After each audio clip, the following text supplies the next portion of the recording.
दोस्तों नमस्कार, मेरा नाम है मनीष कुमार सिंह और आप देख रहे हैं 4 PM महाराष्ट्र और आपका बहुत बहुत स्वागत करता हूं। दोस्तों, जो खबर मैं आपको बताने जा रहा हूं, इस खबर को बताने से पहले मुझे एक लाइन याद आ गई। वो लाइन आपको मैं पहले बताता हूं कि देश के प्रधानमंत्री नरेंद्र मोदी उन्होंने कहा था कि उनके रगों में सिंदूर दौड़ता है और वो अभी भी भारत के प्रधानमंत्री हैं और उसके बावजूद भारत पाकिस्तान का क्रिकेट मैच होने जा रहा है।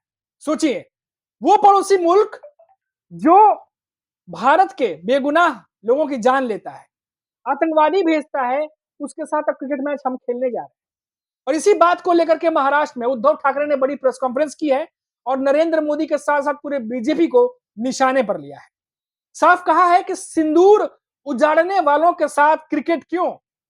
भारत पाकिस्तान मैच को लेकर के न सिर्फ उद्धव ठाकरे बल्कि केजरीवाल ने भी सरकार पर निशाना साधा है। पूरी डिटेल आपको इस वीडियो में बताने जा रहा हूं कि क्या कुछ कहा गया है और कैसे उद्धव ठाकरे ने, वो प्रेस कॉन्फ्रेंस का वीडियो भी हम आपको दिखाएंगे, जिस तरीके से प्रेस कॉन्फ्रेंस करके उद्धव ठाकरे ने नरेंद्र मोदी से कई तीखे सवाल पूछ लिए। दोस्तों, भारत और पाकिस्तान के बीच दुबई में होने वाले एशिया कप मैच को लेकर के सियासी माहौल गर्म हो गया है। हाल ही में हुए ऑपरेशन सिंदूर और पहलगाम आतंकी हमले के बाद विपक्षी दलों ने सरकार पर पाकिस्तान से क्रिकेट खेलने के लिए, जो क्रिकेट खेल रहे हैं उसको लेकर सवाल उठाया है। उद्धव ठाकरे ने कहा कि सिंदूर उजाड़ने वालों के साथ क्रिकेट क्यों खेला जा रहा है। वहीं अरविंद केजरीवाल ने कहा, क्या यह भी ट्रंप के दबाव में किया जा रहा है? तो एक तरफ सवाल पूछे जा रहे हैं, दूसरी तरफ तंज भी कसे जा रहे हैं। महाराष्ट्र के पूर्व मुख्यमंत्री यूबीटी के प्रमुख उद्धव ठाकरे ने प्रेस कॉन्फ्रेंस करके केंद्र सरकार को घेरा है। उद्धव ठाकरे ने कहा कि दुर्भाग्य की बात है कि पहलगाम हमले में हमारे नागरिकों के सिंदूर उजाड़ दिए गए और आज वो घाव भरे भी नहीं है। और एक समय थी जब भारतीय सेना दुश्मनों को पीछे ढकेल रही थी, लेकिन अचानक कार्रवाई रोक दी गई। ये किसने रुकवाया? क्या ऑपरेशन सिंदूर भी किसी ने रुकवाया? और इसका उदाहरण उन्होंने वो जो एक एडवर्टीजमेंट बनाया गया था, पापा वॉर रुकवा दी, उसको लेते हुए उन्होंने दिया कि ये वॉर किसने रुकवा दिया। इतना ही नहीं, उद्धव ठाकरे ने सवाल उठाया कि जब प्रधानमंत्री कहते हैं खून और पानी एक साथ नहीं बह सकता, तो फिर खेल और जंग एक साथ कैसे हो सकते हैं। उन्होंने सरकार पर आरोप लगाया है कि यह केवल पैसा कमाने के लिए देशभक्ति का व्यापार जो है वो चल रहा है। और उन्होंने घोषणा की है कि शिवसेना जो उद्धव बालासाहब ठाकरे गुट है, यूबीटी पक्ष है, उनकी महिला कार्यकर्ता कल पूरे महाराष्ट्र में सड़कों पर उतरेंगी और हर घर से सिंदूर प्रधानमंत्री नरेंद्र मोदी को भेजकर अपना विरोध दर्ज कराएंगे। पहले वो पूरा प्रेस कॉन्फ्रेंस देखिए कि उद्धव ठाकरे ने क्या कुछ कहा है। एक बार आप पहले ध्यान से देखिए। कुछ ही दिन हुए हैं, 3-4 महीने हुए होंगे।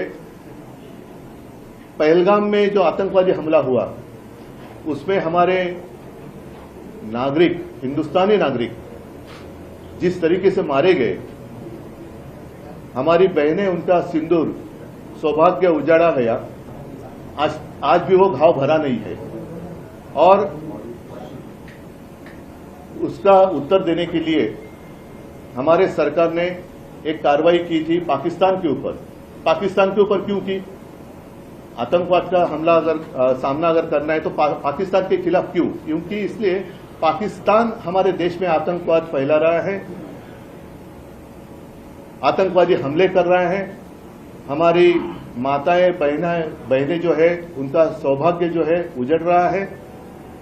अब ऐसा नहीं चलेगा। हमेशा हम तो कहते हैं, लेकिन सिर्फ कहते हैं, करते कुछ नहीं है। अब समय तो था, हमारी सेना अंदर घुसी भी थी, हमले भी अच्छे हो रहे थे, कर रहे थे। और एक समय ऐसा आया था कि सबको ऐसे लग रहा था कि वो जो हमारा सपना था, हिंदुस्तान पाकिस्तान अखंड भारत, वो हो जाएगा। अभी बस 1-2 दिन में वो हो सकता है। अचानक क्या हुआ पता नहीं, लेकिन जो हमारी सेना वहां पाकिस्तानियों को खदेड़ रही थी, उनको रोका गया। तो ये वॉर किसने रुकवा दी? जैसे एक एडवर्टीजमेंट थी ना, वॉर रुकवा दी पापा। तो क्या इन्होंने ऑपरेशन सिंदूर भी रुकवा दिया? ये पापा कौन है? ऑपरेशन सिंदूर भी रुकवा दिया है क्या? नहीं है ना। और तब हमारे प्रधानमंत्री जी ने कहा था कि खून और पानी साथ में नहीं बह सकता। अगर खून और पानी साथ में नहीं बह सकता तो क्रिकेट और खून कैसे बह सकता है साथ में? जंग और क्रिकेट, खेल और जंग एक साथ कैसे खेले जा सकते हैं? तो ये तो सब बकवास है।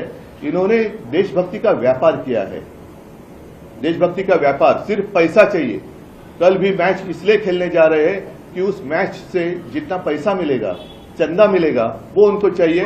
बस उसके सामने देश मर जाए, देश के लोग मर जाए, हमें कुछ परवाह नहीं। लापरवाही से हम खेलते रहेंगे और हमें देशभक्ति सिखा रहे हैं। इसलिए कल पूरे राज्य में, महाराष्ट्र में शिवसेना की महिला कार्यकर्ता सड़क पर उतरेगी और भाजपा एक ऑपरेशन सिंदूर उन्होंने किया, लेकिन बाद में वो करने जा रही थी एक मुहिम हर घर सिंदूर। सारे लोगों ने आलोचना की, उसके बाद उन्होंने कहा कि ऐसे हम नहीं करने वाले थे। तो कल हर घर से सिंदूर हम मोदी जी को भेजने वाले हैं, हर घर से सिंदूर। सारी महिलाएं उतरेगी और सिंदूर की एक एक डिब्बी हो या एक छोटी काय करतात पुड़ी पैकेट, वो एक बक्से में डालेगी और प्रधानमंत्री जी को उनके कार्यालय में हम भेज देंगे। तो देखा दोस्तों आपने उद्धव ठाकरे ने किस तरीके से बीजेपी पर हमला बोला है। उद्धव ठाकरे ने साथ ही 1980 के मॉस्को ओलंपिक का उदाहरण दिया, जहां अमेरिका और उसके सहयोगियों ने रूस से अफगानिस्तान में घुसपैठ के चलते बहिष्कार किया था। उद्धव ठाकरे ने कहा कि जब दुनिया भर में ओलंपिक खेल जैसे जो ओलंपिक खेल है वो रोके जा सकते हैं, तो आतंकवाद फैलाने वाले पाकिस्तान के साथ क्रिकेट क्यों खेला जा रहा है ये क्रिकेट। वहीं आम आदमी पार्टी ने भी इस मैच का विरोध किया है। और बता दें कि जो केजरीवाल हैं, उन्होंने अपने सोशल मीडिया पोस्ट पर कहा है कि प्रधानमंत्री जी को पाकिस्तान के साथ मैच करवाने की आखिर क्या जरूरत है। सारा देश कह रहा है कि ये मैच नहीं होना चाहिए, फिर ये मैच क्यों कराया जा रहा है।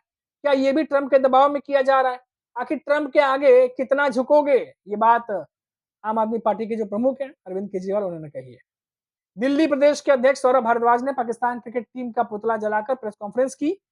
भारद्वाज ने आरोप लगाया है कि पाकिस्तान के क्रिकेटरों ने ऑपरेशन सिंदूर के बाद हमारी मां बहनों का मजाक उड़ाया और सोशल मीडिया पर आपत्तिजनक पोस्ट की। तो दोस्तों विपक्ष लगातार एकजुट होकर के अब भारत पाकिस्तान मैच पर बीजेपी को घेर रहा है, लेकिन अभी तक ना ही प्रधानमंत्री नरेंद्र मोदी ने इस पर कुछ कहा है और ना ही अमित शाह ने। और बीजेपी के जो बड़े नेता हैं वो भी इस पर कुछ कह नहीं रहे। हालांकि कुछ नेताओं के रिएक्शन आए हैं, उन्होंने कहा है कि क्रिकेट जो है वो पहले भी खेला जाता रहा है। बीजेपी के नेताओं ने कहा लेकिन हम भारत में नहीं खेलेंगे, न पाकिस्तान में खेलेंगे, क्योंकि ये टूर्नामेंट है और टूर्नामेंट बाहर है, तो ऐसे में टूर्नामेंट क्रिकेट है तो खेलना पड़ेगा, लेकिन बाहर खेला जा रहा है। हमारी टीम पाकिस्तान नहीं जा रही, ना हम पाकिस्तान को यहाँ आने दे रहे हैं। तो ये बातें कहकर अपना बचाव कर रहे हैं। लेकिन दोस्तों सबसे बड़ा सवाल ये कि जिन लोगों ने अपने परिजनों को खोया पहलगाम में, ये बात सही है कि उनका दुख अभी भी कम नहीं हुआ और शायद कभी भी कम ना हो, लेकिन उन सबके बीच में उस देश के साथ क्रिकेट खेलना, उस दुश्मन देश के साथ क्रिकेट खेलना जो हमारे बारे में हमेशा हमारे बारे में षड्यंत्र रचता है, सीमा पार से आतंकवादियों को भारत भेजता है। और पहलगाम में हुए आतंकी हमले भी किसी से छुपे नहीं है, पाकिस्तान के इशारे से, पाकिस्तान के मिली भगत से हुआ था। इन सब के बाद भी जब ऑपरेशन सिंदूर चलता है, भारतीय सेना जब घुस कर मारती है पाकिस्तान को, तब पॉलिटिकल इच्छा शक्ति पर सवाल खड़े होते हैं कि जब भारतीय सेना बहादुरी से जवाब दे रही थी तो अचानक हमला क्यों रोक दिया गया, ऑपरेशन सिंदूर को क्यों रोका गया। और सबसे बड़ा सवाल कि रोकने के बाद प्रधानमंत्री नरेंद्र मोदी जो है उन्होंने साफ साफ खंडन भी नहीं किया ट्रंप के उस दावे का, इसमें ट्रंप ये कह रहे थे कि उनके हस्तक्षेप के बाद ये हमला रोका गया, जिसमें वो ट्रेड की धमकी दे रहे थे कि व्यापार नहीं होगा। इन बातों पर क्यों नहीं प्रधानमंत्री नरेंद्र मोदी जो है वो खुलकर बोलते हैं। ये बात सवाल जो है विपक्ष हमेशा पूछता रहता है और यहाँ भी पूछा जा रहा है। आप भी अपने आप से सवाल करिएगा दोस्तों, कमेंट बॉक्स में हो सके तो कमेंट भी करिएगा कि क्या इस समय पाकिस्तान के साथ क्रिकेट खेलना जरूरी था। क्या इस बात को लेकर के प्रधानमंत्री नरेंद्र मोदी को बोलना नहीं चाहिए, इस बात पर अपनी जो चुप्पी वो तोड़नी नहीं चाहिए। क्यों खेला जा रहा है, क्योंकि जैसा आईसीसी के कर्ता धर्ता है, क्या इसी वजह से, अमित शाह के बेटे हैं वो क्या इस वजह से, क्या बेटा और उनकी जो पोजीशन है या जो भी क्रिकेट है क्या वो देश से बड़ा हो गया। राष्ट्रवाद की बात करने वाले बीजेपी के नेता आप क्यों नहीं बोल रहे, क्यों नहीं कह रहे कि पाकिस्तान के साथ मैच नहीं होगा। देश की सुरक्षा से बड़ा कोई सवाल हो नहीं सकता, देश से बड़ा कोई और बात हो नहीं सकता, फिर ऐसे में क्यों बीजेपी के नेता चुप्पी साधे हुए हैं। और इसी बात को लेकर के अब कल जो है महाराष्ट्र में उद्धव ठाकरे की शिवसेना बड़े लेवल पर विरोध प्रदर्शन करने जा रहे हैं। अभी इतना ही, आप देखते रहिए 4 PM महाराष्ट्र। नमस्कार।